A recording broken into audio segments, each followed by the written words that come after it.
My name is Ludger Jansen, and I'm grateful for the opportunity to make my case here that fair digital humanities data need ontology standards.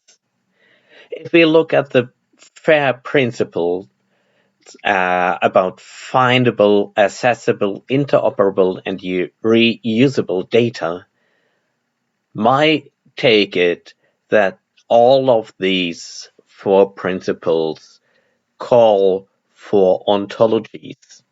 Well, you can spell out the rules, or you can capture the spirit, and I will go for the latter.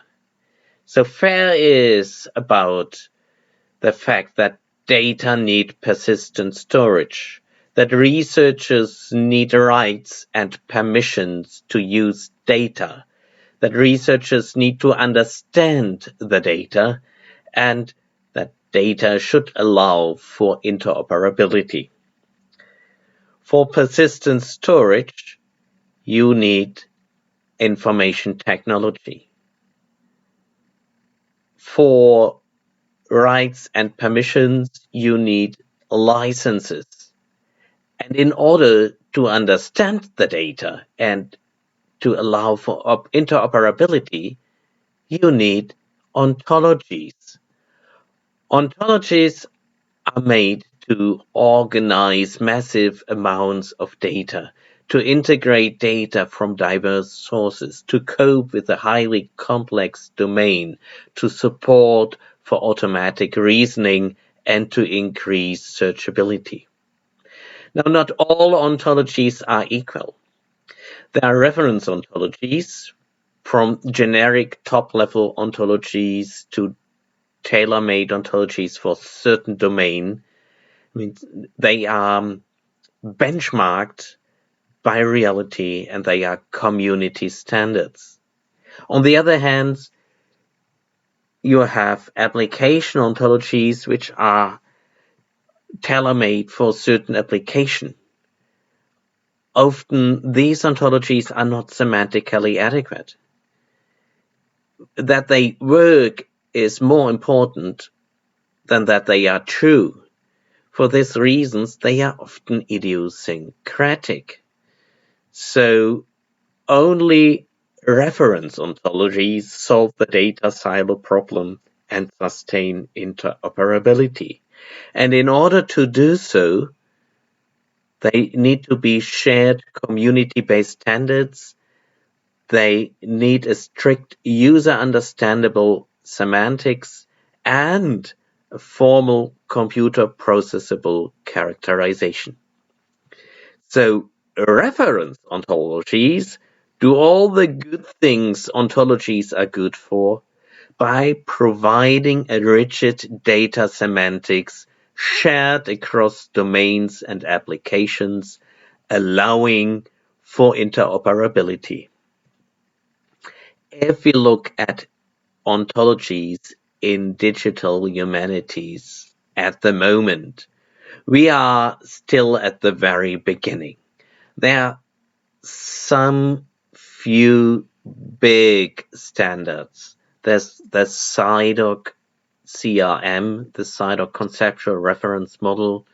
There's RDA, Resource Description and Access, which is a standard used in the library world.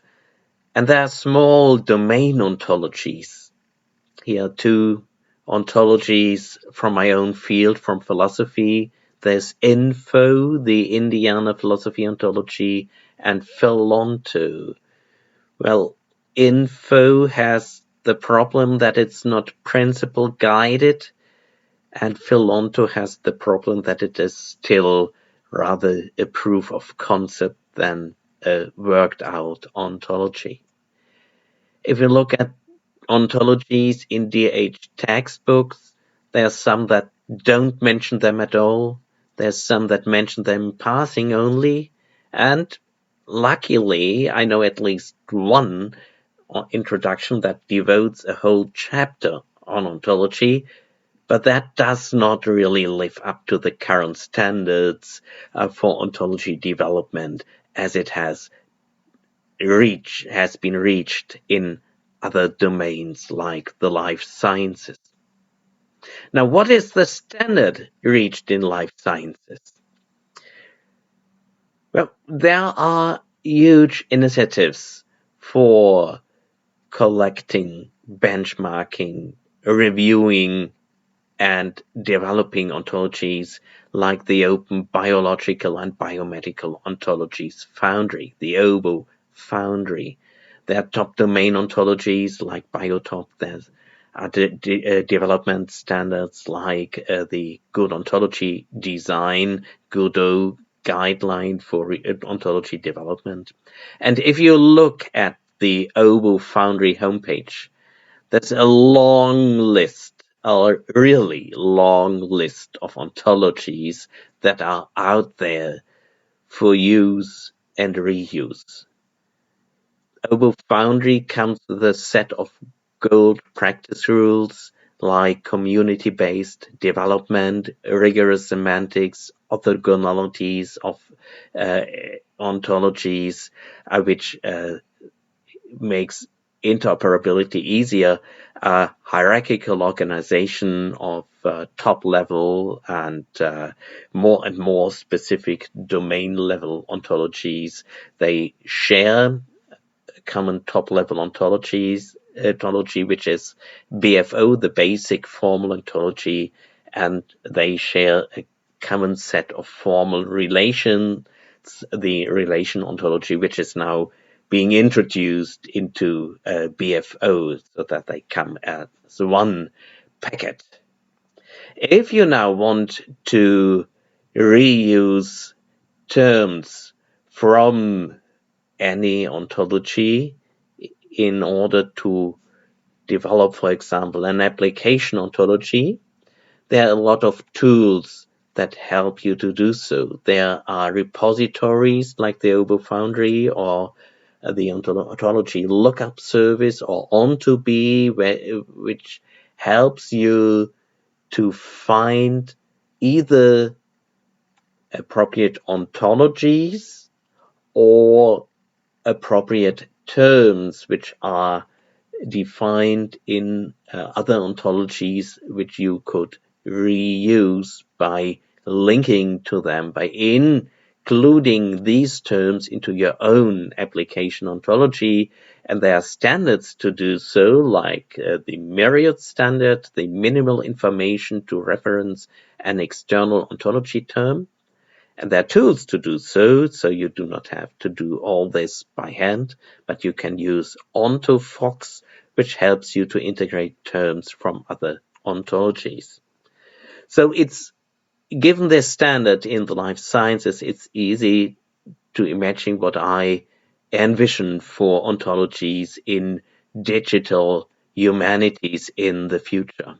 I envision an open platform for socio-cultural ontologies, which can then be used in digital ontology projects covering domains like culture, literature, architecture, history.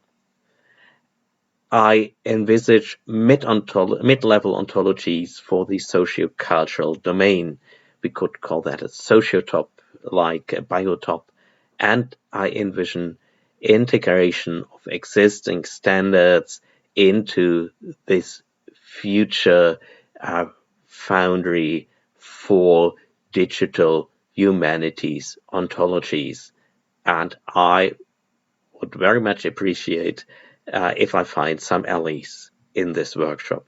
Thank you very much.